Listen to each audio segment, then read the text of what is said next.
not in education, employment, or training. Commonly known as NEETs, are a demographic of young people not in education, employment, or training. People living off other people's income and usually staying at home doing nothing. While the term NEET and hikikomori are not considered the same thing, the ideology is. Hikikomoris are people that have severe social withdrawals. While not being the same as NEET, the two can usually be hand in hand. For the purpose of this video, I will be classifying them as the same. But what classifies someone as a hikikomori? Researchers have developed a short criteria to define the term: spending most of the day and nearly every day confined to home, marked and persistent avoidance of social situations and social relationships, social withdrawal symptoms causing significant functional impairment, no apparent physical or mental etiology to account for the social withdrawal of symptoms. We could argue what NEETs and hikikomori definitions are, but at the core, it's people who are scared of the outside or refuse to fit in with the social norm. Tamaki Saito, a Japanese psychologist specialized in psychiatry of puberty and adolescence, and a big JoJo's fan. I mean, holy, they got the whole JoJo's wiki about this dude and the interviews he did with Araki. Besides that, he's also the author of Hikikomori Adolescence Without End. I'll summarize the book with something I found online. Saito Tamaki creates a working definition of the condition and explains its development. He argues that hikikomori sufferers manifest a specific, interconnected series of symptoms that do not fit neatly with any single identifiable mental condition, such as depression, rejecting the tendencies to moralize or pathologize. Saito sensitively describes how families and caregivers can help individuals in withdrawals to take steps towards recovery. His perspective sparked contention when he attributed cultural characteristics including family structure, the education system, and gender relations to the social withdrawal problem in Japan and abroad. Thus, with his work, he constructed the mental concept of something so lonely, hikikomori. This is Mia now, a girl who once lived a promising life, slowly transformed into a hikikomori/NEET. In this context, she is both, as she doesn't have a job, lives off her parents' money, and has completely disassociated from society. She spends her days sleeping, eating, playing video games, reflecting, and crying. We have those 6 activities presented, and we can choose which one we want her to perform. Each activity depletes her hunger and stamina bar, some more than others. Along with how long each activity takes to complete, they also give certain points that we can use to increase her mood, motivation, and loneliness levels. If our energy or hunger depletes, we have to restart that day. After 5 days, the game takes into account if the mood levels are even, and if they aren't, we have to restart that day as well. After every day, we get this sort of quick cutscene that gives more insight into what made her a hikikomori. Enough with all the jibble jabble, let's get on to the gameplay.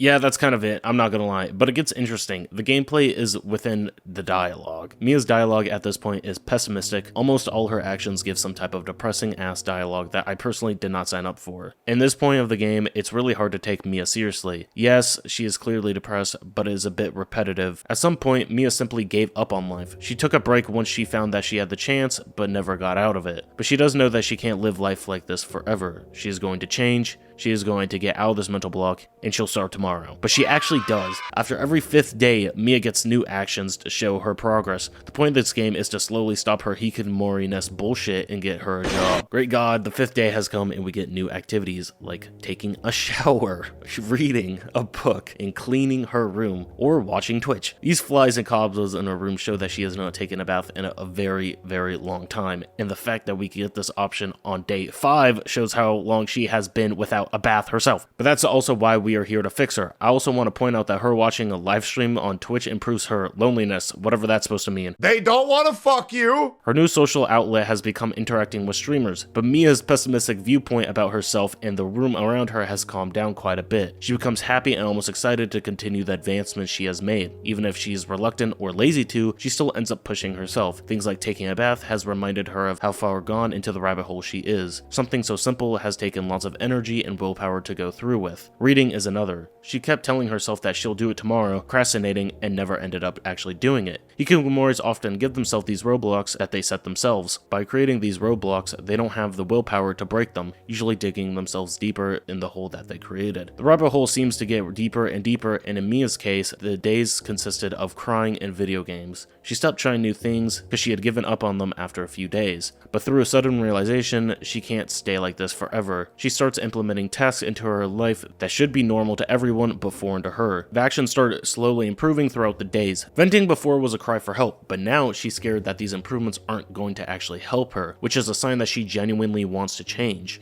She's scared of staying complacent. The music after every checkpoint day gets brighter to show her increase in her mentality. A few days leading up to the checkpoint day, she starts mentioning how her tasks are becoming more enjoyable and easier, actually shown on the meter how much hunger and energy they have start decreasing, and she foreshadows some things that she might try. Like for example, on day 10, we get introduced to a wide variety of options. Cooking. Before we would eat packed ramen because it was cheap and easy to make. Starting to get bored of the taste, she can now go outside and get food. This actually fully resets her hunger bar, and she enjoys it so much more. Talking about how her food is actually really good and wants to try other different types of food. Circling back to what I said previously, wanting to try new things. We also get to exercise, which consists of push-ups and only push-ups. Last is online meetup, where she talks to people in call, and honestly, they just watch movies.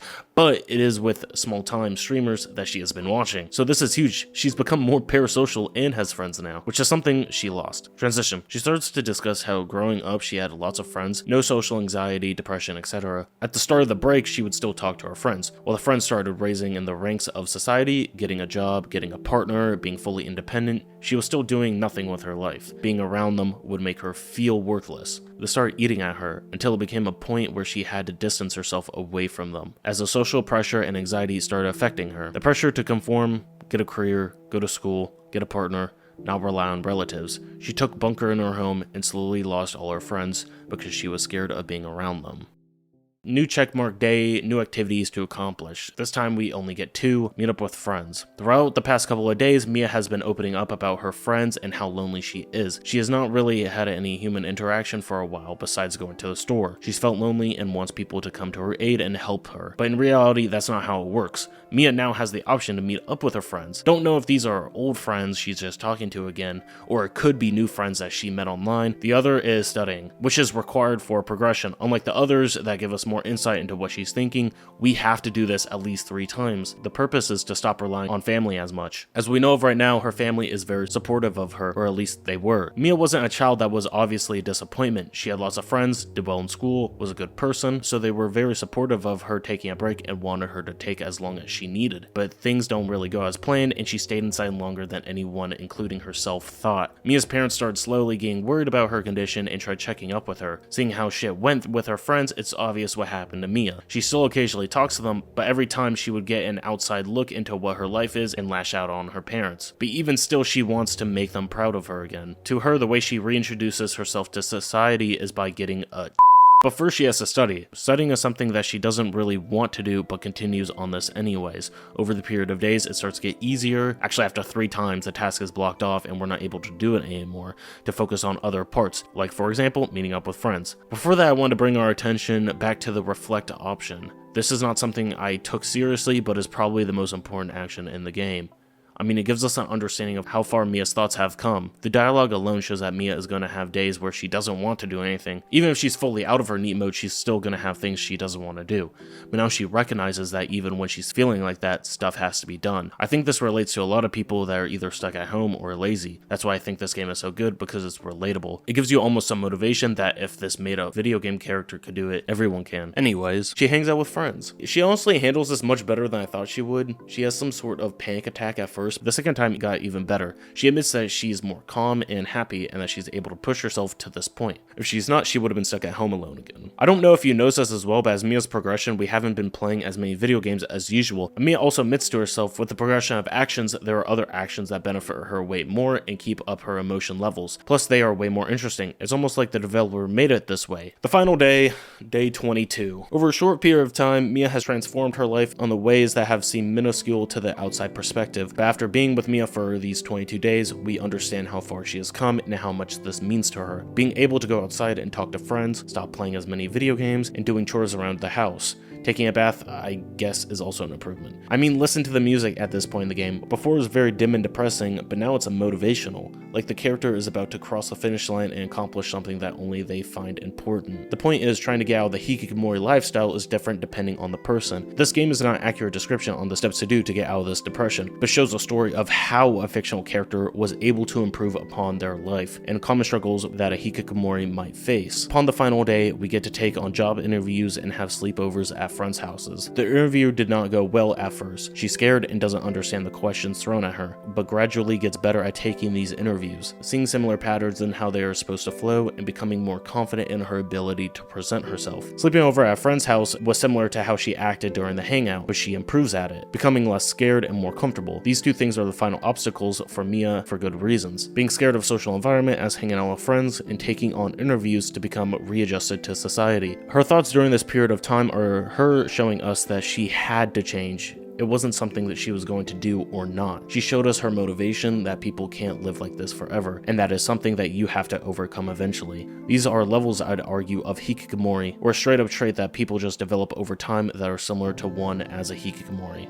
You don't have to relate to everything one is going through, and I argue that hikikomori is a combination of loner traits and society just gave it a name to label it as something bad and depressing, which it is, but to me this game opened up the idea that it's not just a black and white. You don't need a reason to become lazy, loner, depressed, or scared. It's something that can just happen through a series of events. Mia's reasonings were never given to us besides she wanted a break, but it shows us that people are able to overcome these issues by taking small steps at a time with determination not to break the flow. During Mia's final day, it's a black background with Mia standing at the center, about to cross the finish line and become readjusted into society. She starts doubting herself. Will she be okay? Is she enough? Things that she would actually say at the beginning of the game and agree that she isn't. Clicking the final action, accepting her job, we get a final cutscene showing us a reflection of her journey.